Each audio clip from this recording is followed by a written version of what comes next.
G'day, mate. 40 here. So Donald Trump's blitz. So 17 days in office. We have to reevaluate Donald Trump. Right? Maybe he is much better at running things than we thought. Right? Maybe he has dramatically improved his selection of people. I noticed in his first term, he became really effective with regard to immigration only in his final year. Like he really narrowed in 2020, really started crushing immigration.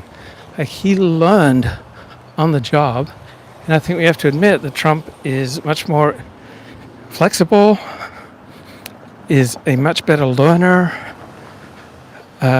is much more effective than what we expected. Right?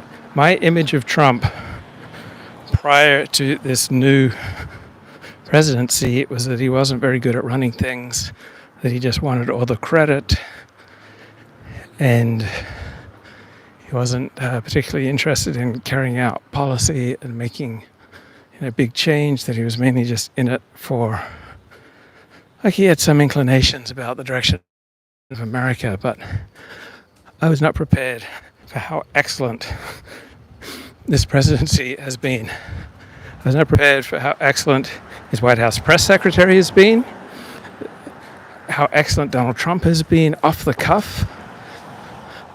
I was not prepared for how excellent his administration has been in issuing executive orders that are wildly popular.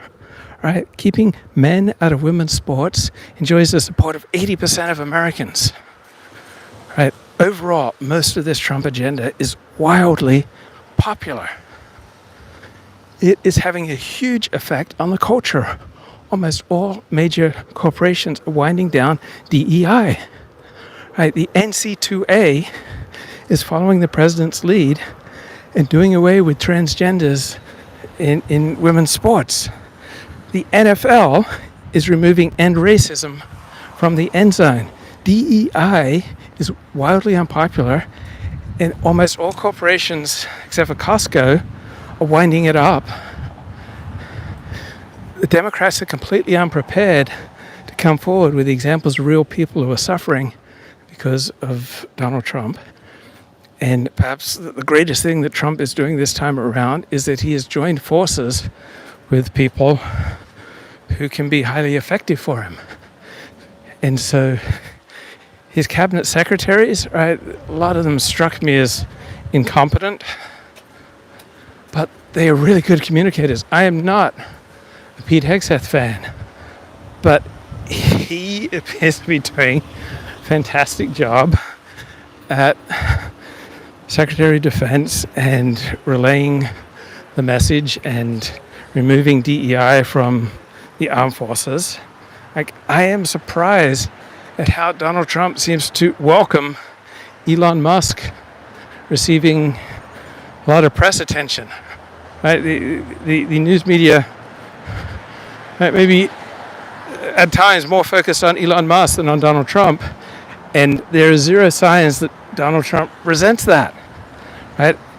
The conventional wisdom that I had prior to this term is that Donald Trump wanted all the glory.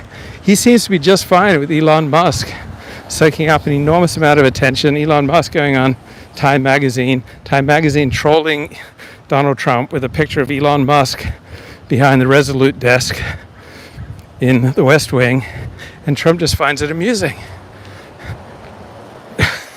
I can't believe how energized Donald Trump is. He used to watch like 8 hours of TV a day. His day wouldn't get started until about 10 a.m.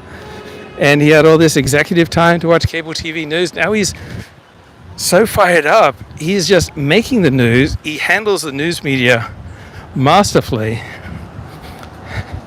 And his cabinet secretaries have a great deal of discretion to go out and try to further the president's agenda without being micromanaged. So a lot of presidential administrations try to micromanage their cabinets. The Barack Obama administration, right, wanted everything centralized, just only coming from the White House. Right? So Donald Trump's cabinet is out there, like hitting the ground running, making changes, like not getting micromanaged. They feel energized by the amount of discretion and power they have. Right? When you micromanage someone, you usually drain away their excitement and motivation. And his cabinet are incredibly articulate. They look great on TV, just as he planned. And I thought that was silly, but now I'm looking at this tsunami. Mark Halperin says he's never seen anything like this. All right, there is nothing to compare this to. Right, the Reagan Revolution was a tea party compared to this. Right, the Reagan Revolution was weak tea compared to this. Right, the Reagan Revolution was nothing compared to this. And so the most important buddy that Trump has made is Elon Musk, who's getting out there and hacking away at the deadwood in bureaucracy, making government more effective and efficient, getting rid of disastrous programs such as US aid. And bloody well good on Donald Trump for being on board with this. Exciting times. As long as Donald Trump and Elon Musk are working together, right, I don't think there's anyone else who could do what Elon Musk is doing. And Elon Musk seems to have the support of key people like Russell Vought, called Trump's Cromwell. Thomas Cromwell is the protagonist in Hilary Mantel's Wolf Hall trilogy. He was the key right-hand man for Henry VIII. Very savvy political operator who was a blacksmith's son and just came up on the sheer merit of his abilities. He became the second most powerful man in England. And as long as Elon Musk can keep this up and Donald Trump is okay with it, all right, we're getting the reduction in government spending that people on the right have always wanted. And I'm not a Trump or a Republican or a MAGA or an Elon fanboy. I welcome news media scrutiny from the New York Times, from CBS News, right? Accurate criticism, scrutiny is a good thing. So if Elon makes mistakes, such as his team seemed to when they sent an unsecured email listing every CIA employee by their first name and last initial, right? That was a horrible, horrible thing to do. Now, I don't care if CIA's players take buyouts, because I can't think of anything important that the CIA has gotten right. Every major surprising development since World War II in the world of politics and conflict has caught the CIA by surprise. Right? They didn't get 9/11. They didn't get the global financial crash. They didn't get the Arab Spring. They didn't get the fall of the Iron Curtain, the fall of Soviet communism. They didn't get anything, right? They were not ahead of the curve on anything. Nothing. So I'm sure there are some people there who do some good, but I am not living in fear that we're going to be losing all this significant human intelligence. Right? I just fail to see significant contributions made by the CIA. The CIA massively got the Iraq invasion wrong, the Afghanistan invasion wrong. Right? On every major development in the world, the CIA has been behind. They've been behind the curve on every important, significant development. So what exactly am I supposed to fear when these CIA officers take buyouts? Now, I am not a leading expert on the CIA. I read a few books. So maybe there are people who can make a point about how we need some people in the CIA, but I fail to see that. Right? What exactly do we need from the CIA? Right? What valuable service are they providing? Right? We are less reliant on foreign trade than any major economy in the world. We are largely invulnerable to invasion. Right? We are the colossus bestriding the globe. What is that key CIA service where we have to be afraid that we're going to lose that human intelligence built up over decades with the CIA? I just don't see it. All right, let's go to the chat. Where am I from? I'm from Australia, mate. Am I a member of any of the organizations I just named? No, I am not. I am a bloke from Australia who lives in Los Angeles, California. I'm a convert to Orthodox Judaism. I was raised a Seventh-day Adventist. I've been blogging since July 3, 1997. I do not have any college degrees. But on the other hand, I'm not just surfing the discourse, right? Almost everyone who does what I'm doing is just surfing the discourse, right? They hear words here and they hear words there, and then they play with those words and they try to make sense of the words. And when the words resonate with them, they say something. But I'm not a pontificator, I'm a pundit who's simply surfing the discourse. And I'm trying to discern some iron laws of the universe that are the equivalent of gravity. Right, there are physical laws that rule the universe, and there seem to be some laws that regulate human interactions. So whether it's fires in Los Angeles or the blast off of the second Trump administration, I'm trying to decode what are some principles and lessons that we can learn. And so I don't just listen to podcasts and read X. I don't just read newspapers and magazines. All right? I read books. I listen to courses. I read academic papers. All right? I try to go into a bit more depth than just surfing the discourse. Try to become acquainted with what's the cutting edge of knowledge on topics that I'm talking about. Don't always have it, but that's the aim.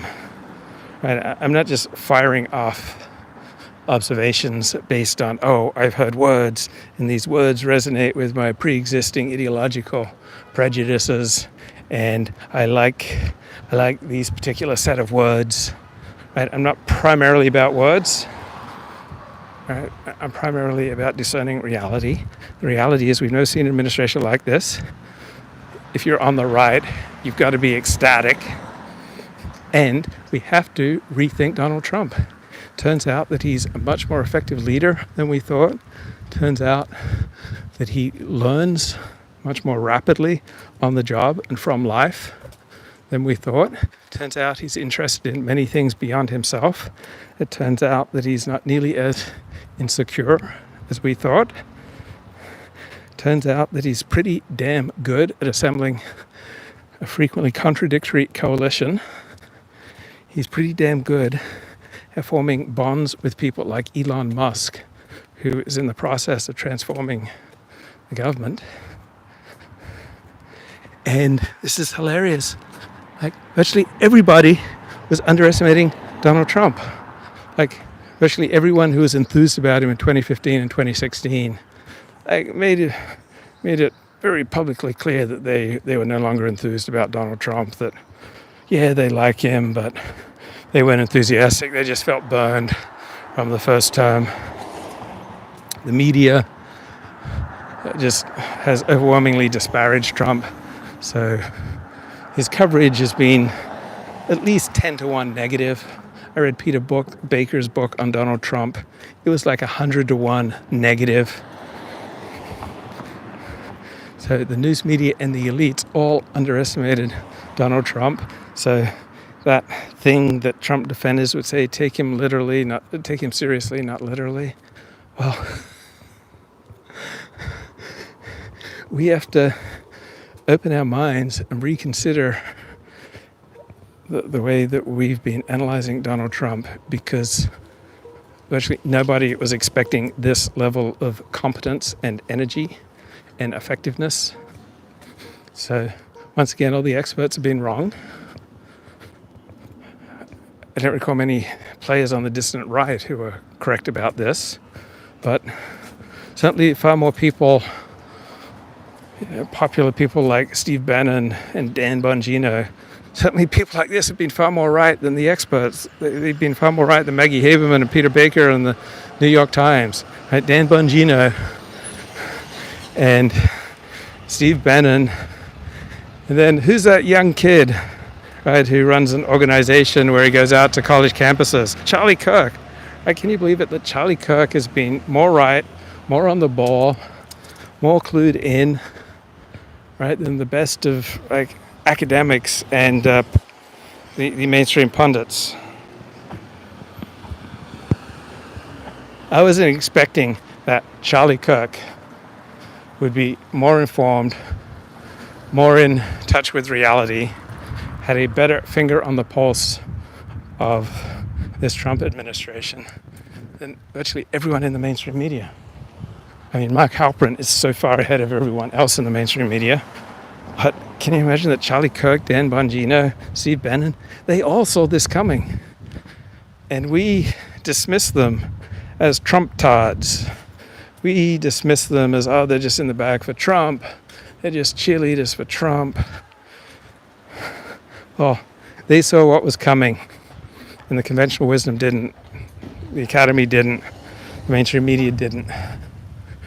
Almost nobody saw what was coming except for Steve Bannon, Charlie Kirk, and Laura Loomer. All right, Laura Loomer has been way ahead of the game. Laura Loomer has devoted herself to Donald Trump. She says that she's got nothing else going on in her life but Donald Trump.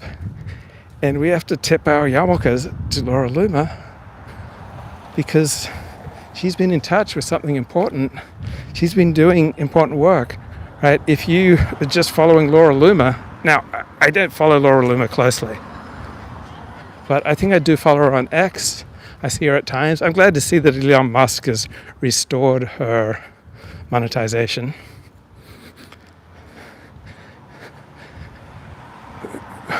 One would probably have, I'm wondering, would one have a more accurate understanding of what's going on in America today if one followed Laura Loomer rather than the New York Times?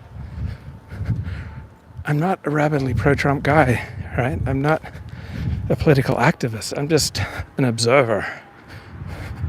And I have to tip my yarmulke, though, to those who've been predicting exactly what we've seen the past 2.5 weeks, right? Much maligned figures such as Steve Bannon, Dan Bongino, Charlie Kirk, and company have been way ahead of the curve, way ahead of everybody else. Right? We have to stop and admit that we were wrong about Donald Trump. We have to admit that he is far less lazy than we expected, that he's far more interested in governing than we expected, that he has a greater investment in going down in history as a great American president than we expected, that he is less insecure than we expected, that he is better at assembling a coalition and being a leader who delegates than we expected. He turns out to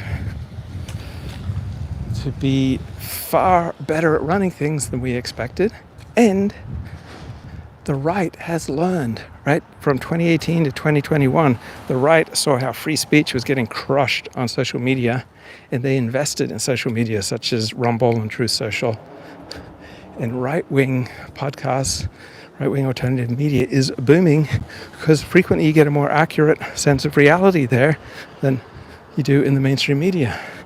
Now, the right also invested in the second Donald Trump term, right? Project 2025, right? Which Donald Trump said he wanted to put the people who created that in jail.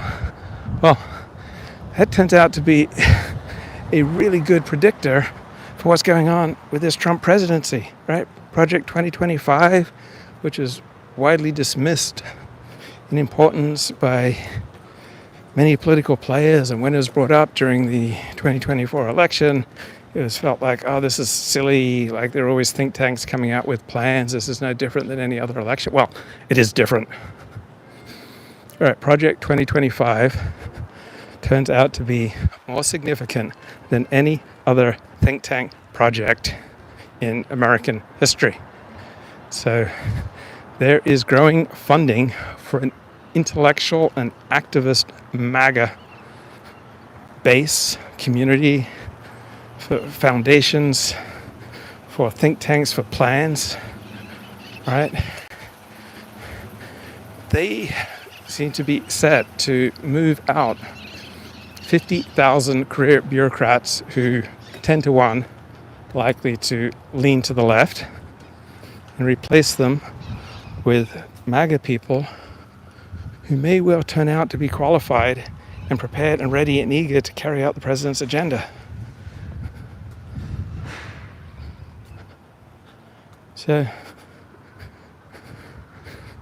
aside from Laura Loomer, Steve Bannon, Charlie Kirk, almost everybody else has to admit that they massively underestimated the effectiveness of this Donald Trump administration.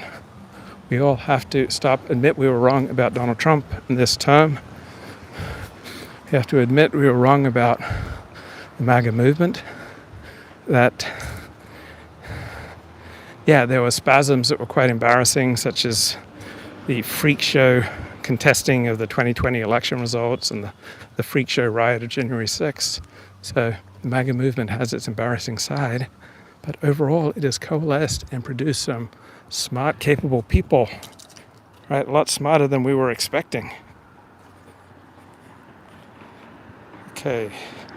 Where in Oz are you from?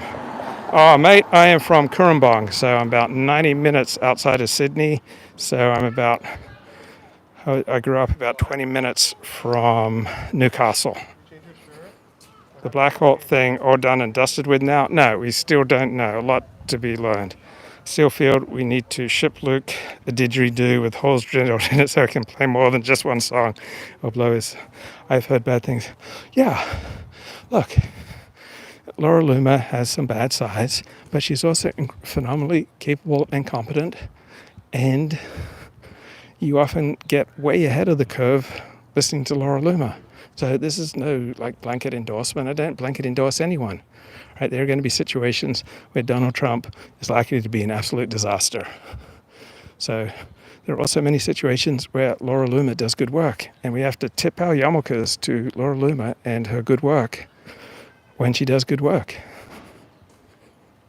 If I were president, I'd order a DNA test on Laura Loomer to check if she's human. I saw an old photo of her and she looked low-key cute. None of that RoboCop. Must have been way, way back, like a previous life or something. Well balanced. Yeah, look, it's not a big deal to give people appropriate levels of credit. All right? So you may have, you've probably had employees who work slow, but they're very thorough. Then you've probably had employees who work fast and they get a tremendous amount done, but they're sloppy. So if you can harness the good that comes from the fast and sloppy employees and combine that with the good that comes from slow and thorough employees, right, you might develop a winning team. And we should be surprised by people much more, all right? We tend to put people into a box, right? We get a read on someone and then we don't change it. We might be married to the person for 60 years. In the last 50, right, we start listening to them less and less because we think we already know what they have to say, right? Everyone that we know in our life, we don't listen to them carefully enough because we've already put them in a box. And when they change, when they show demonstrable new direction in their life, we just tend to dismiss it because it's discomforting because we've already put them in a box. So if we have to reevaluate Donald Trump, right, just think about how we really have to reevaluate everybody in our life that we know well. Because the longer you know someone, the less likely it is that you listen to them with any carefulness, the less likely it is that you're open to their new direction, right? And less likely it is that you'll reassess and recognize that you're wrong about them in this way and that way. It's not always for the good, right? Sometimes people change for the worse, right? They develop a drinking problem, or they were solid as long as they were married, but then their spouse couldn't put up with them anymore, and then they just absolutely fall apart. Or someone is solid and high performer, and then he loses his job and he just falls apart. So we thought we understood what was going on, and we didn't. And so we need to develop that spidey sense where we're getting information and it's starting to penetrate our cognitive defenses. And the world around us is changing more rapidly than we expect, and we just kind of shut it out and deny it. But all those people who are laughing at Donald Trump, right, saying just a total bozo, a moron, just a narcissist, just an idiot, I don't think they're laughing now. I don't notice much contempt from the left and from the mainstream media right now. What I notice is fear. Right? Fear seems to be the dominant reaction by the left, by the mainstream media right now. And I'm sure Donald Trump's doing some things wrong. I saw a headline, I didn't read the story, about how freezing certain medical trials has left people with some scary medical conditions. They've had things implanted in them. They've been on a course of medication, and now it's being abruptly stopped. And so I'm sure that there are some negative sides to this Trump tsunami. But so much winning. Are we even worthy? As Elliot Blatt says, the contempt has gone down. Yes. Fear has gone up. They're keeping their heads down.